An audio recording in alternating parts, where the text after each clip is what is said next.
হয়েছে। বাংলাদেশ মাইটি ইন্ডিয়াকে যুব এশিয়া কাপের ফাইনালে হারিয়েছে, বাজেভাবে হারিয়েছে।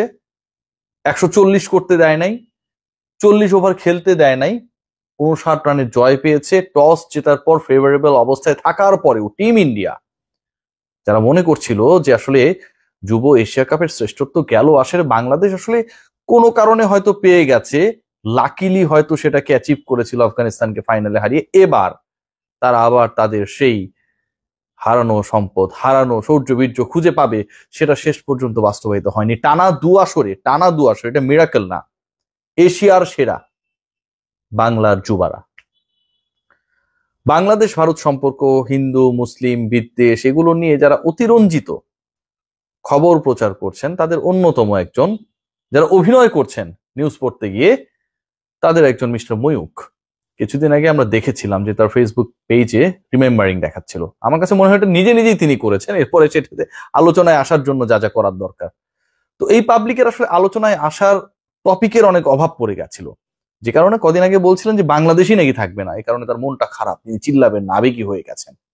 যে বাংলাদেশ থাকবে না, যে বাংলাদেশের অস্তিত্ব নিয়ে এই ফাউল লোকটা আজে বাজে কথা বলেন, যখন যেটা মুখে আসে, সেই অস্তিত্বহীন বাংলাদেশ অস্তিত্ববাদী ইন্ডিয়াকে এভাবে হারিয়ে দিল, এভাবে টুর্নামেন্টের ফাইনাল জেতার স্বাদ থেকে বঞ্চিত করলো, এটা তো অসাধারণ একটা অর্জন। ময়ূখ কি বলবেন? এর একটা কিন্তু বড় প্রশ্ন। নিশ্চয়ই তার পরবর্তী কন্টেন্টে আলোচনায় আমরা দেখতে পাবো নতুনত্ব, নতুন ডাইমেনশনে। বাংলাদেশকে উদ্বুদ্ধ করার জন্য হয়তো ইন্ডিয়ান যুবারা হেরে গেছে, সেটা দেখানোর চেষ্টা করবেন। বাংলাদেশ কি অসাধারণ ক্রিকেট টানে খেলেছে। আবারও বলছি, যেই দলটাকে নিয়ে আসলে প্রত্যাশা অনেক ছিল, যেই দলটা পাকিস্তানকে হারিয়েছে, যেই দলটা তত্তর করে এগিয়ে যাচ্ছিল, যেই দলটার ক্যাপ্টেন আজিজুল হাকিম তামিম অসাধারণ ব্যাট করছিলেন, প্রতিপক্ষ যখন ভালো হয় না তখন আপনার দুবার ভাবতে হয়। এবং যেই দলের একজন ক্রিকেটার বৈভব সূর্যবংশী, যিনি হচ্ছে আইপিএল এর সর্বকনিষ্ঠ ক্রিকেটার হিসেবে মাত্র কদিন আগেই দল পেয়েছেন, 1 কোটির বেশি রুপিতে তাকে একটা দল দলভুক্ত করেছে, সেই পার্টিকুলার দলের এগেনস্টে বাংলাদেশের যুবারা, অখ্যাত যুবারা, যাদের কেউ হিসাবের খাতায় খুব একটা পাত্তা দিতে চান না, যাদেরকে সহজেই হারিয়ে দেওয়া যায়, গেল আসরে যারা এশিয়ার শ্রেষ্ঠত্ব অর্জন করেছিল, যেটা কারণ মিরাকেল হিসেবে ইন্ডিয়ান ম্যানেজমেন্ট তাদের মনের গহীনে মনে করে, সেই তাদেরকে হারিয়ে দিল বাংলাদেশ। টানা দুবার এশিয়া কাপের শ্রেষ্ঠত্ব, এশিয়া কাপ ধরে রাখা, এটা একটা অন্যরকম অ্যাচিভমেন্ট। একবার যদি খেয়াল করে দেখুন যে বাংলাদেশ দল কি টাইপের ক্রিকেটটা খেলেছে। রেগুলার স্কোরার যিনি পুরো টুর্নামেন্টের second highest scorer Azizul Hakim, captain of the side, তিনি এদিন ব্যর্থ ব্যাট হাতে। তারপরেও 240 রান টুর্নামেন্টের দ্বিতীয় সর্বোচ্চ রান সংগ্রাহক, বল হাতেও কম যান না। এই জন্য অনেকটা সাকিব আল হাসানের রিফ্লেকশন, নাকি মেহেদী হাসান মিরাজ, আমরা আসলে কার সাথে তুলনা করব আজিজুল হাকিমকে, ভবিষ্যতে তিনি কার মতো হবেন, সেটা কিন্তু একটা বড় আলোচনা।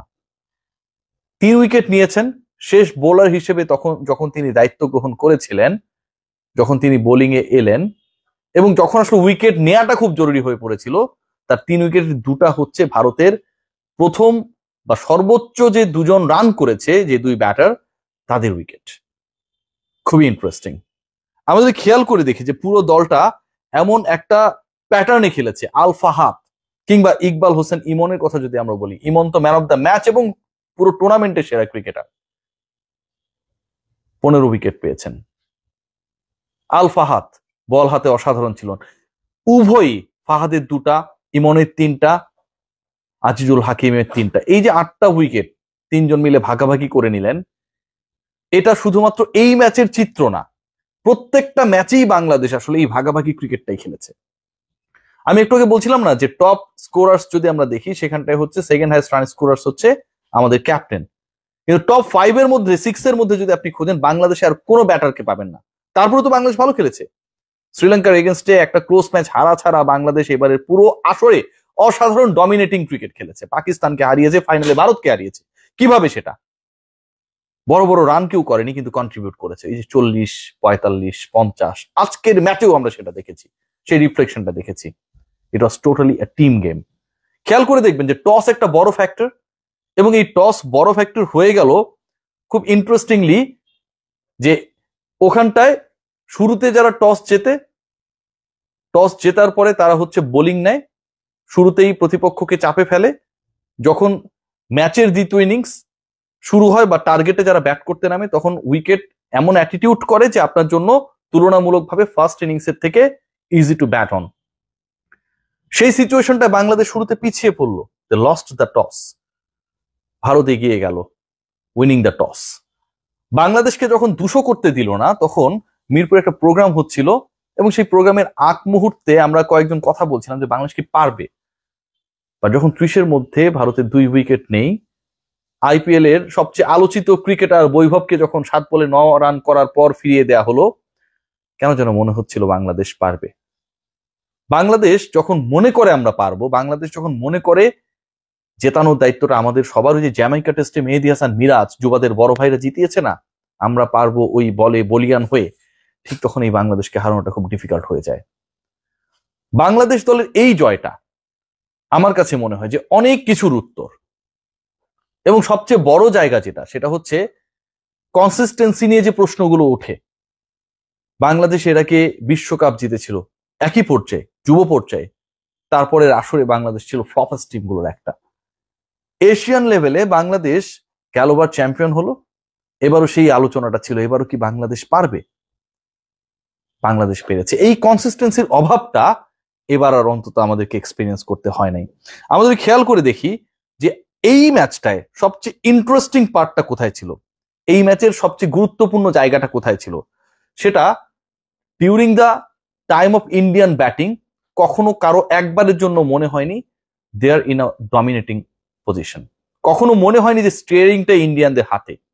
200-র নিচে একটা টার্গেট, ভারতের এরকম একটা টিম, যে টিমটাকে নিয়ে হাইলি রেট করা হচ্ছে, যেই দেশের পার্টিকুলার কিছু মিডিয়া বাংলাদেশকে অস্তিত্বহীন হিসেবে প্রমাণ করার চেষ্টা করছে, সেই মাইটি টিম একটা মুহূর্তের জন্য স্বস্তিতে ছিল না।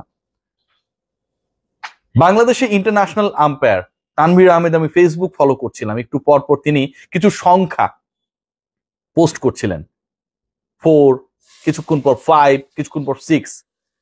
ESPN ক্রিকইনফো কিংবা আপনাকে খেলা দেখার জন্য লাইভ স্ট্রিমিং এ যাওয়ার কোনো দরকার পড়ে নেই। তানভীর ভাইয়ের ওই পোস্টগুলো দেখে 1, 2, 3, 4, মানে যেই পোস্ট মানে হচ্ছে এতটা উইকেট পড়েছে, আমরা বুঝতে পারছিলাম আইসিসি যাদের ফেভারে, আইসিসি চেয়ারম্যান তাদের, আম্পায়ারিং যাদের ফেভারে, এভরিথিং যাদের ফেভারে, টস যাদের ফেভারে, বাংলাদেশের 200 করতে না পারার সিচুয়েশনটা যাদের ফেভারে, সেই দলটা 59 রানে পরাজিত। বাংলাদেশের তরুণ তুর্কিরা, তরুণ যুবারা, তরুণ আরো এক গ্রেড নিচের তামিম, ছোট তামিম একজন অলরেডি হয়ে গেছে, সেই তামিমরা যেভাবে খেললো, আলফাহাদরা যা দেখালো, ইমনরা যেভাবে বোলিং করলো, বড় স্বপ্ন দেখতে আসলে বাধাটা কোথায়?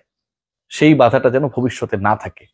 বাংলাদেশি ক্রিকেটাররা যুব পর্যায়ে অসাধারণ খেলে, কিন্তু যখন যুব থেকে পুরুষত্বের দিকে যায়, তখন সেই শক্তি যেন কোথায় হারিয়ে যায়।